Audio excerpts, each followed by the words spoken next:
the year 1810, the winds of change blew fiercely across the European continent. It was a time of great ambition and conquest, and one man stood at the center of it all, Napoleon Bonaparte. Known for his strategic genius and unyielding ambition, Napoleon set his sights on expanding the borders of the First French Empire. And on this fateful day, the Kingdom of Holland would become the latest addition to his growing dominion. Napoleon, the French emperor, had long been eyeing the Kingdom of Holland as a valuable prize.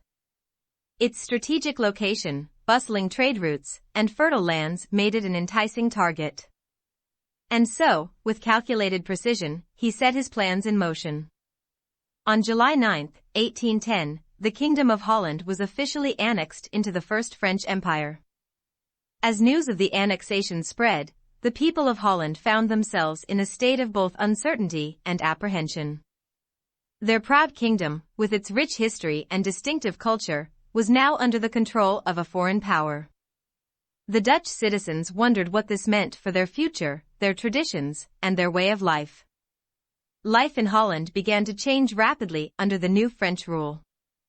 The French administration implemented a series of reforms aimed at centralizing power and aligning the kingdom with the policies and practices of the First French Empire. French laws, language, and customs began to permeate Dutch society, leading to a cultural shift that left many feeling uprooted and disconnected from their heritage. Resistance to the French occupation simmered beneath the surface. Some Dutch citizens refused to accept the new order and chose to join underground movements, while others sought subtle ways to preserve their cultural identity and resist assimilation.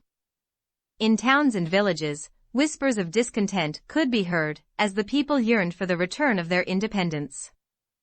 Despite the challenges, the annexation brought about certain benefits for the Kingdom of Holland. Under French rule, significant investments were made in infrastructure, such as roads, canals, and public buildings. The economy experienced a boost, with trade flourishing under the umbrella of the vast French Empire. Holland became a vital cog in Napoleon's grand vision for a united Europe.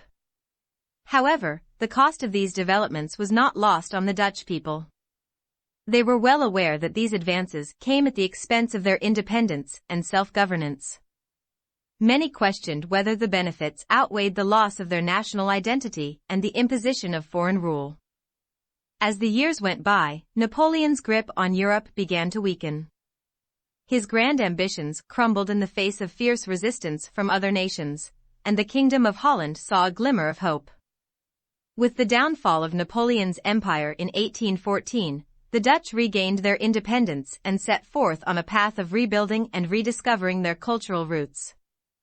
The annexation of the Kingdom of Holland by Napoleon in 1810 was a pivotal moment in Dutch history. It marked a chapter of foreign domination and cultural assimilation, a time when the Dutch people faced challenges to their national identity and way of life. Yet, it was also a period that showcased their resilience, as they clung to their heritage and yearned for the restoration of their independence. Today, the Kingdom of Holland stands as a testament to the enduring spirit of its people.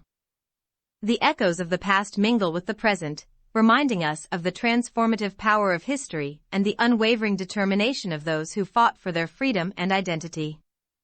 Subscribe to my channel if you like these historical videos.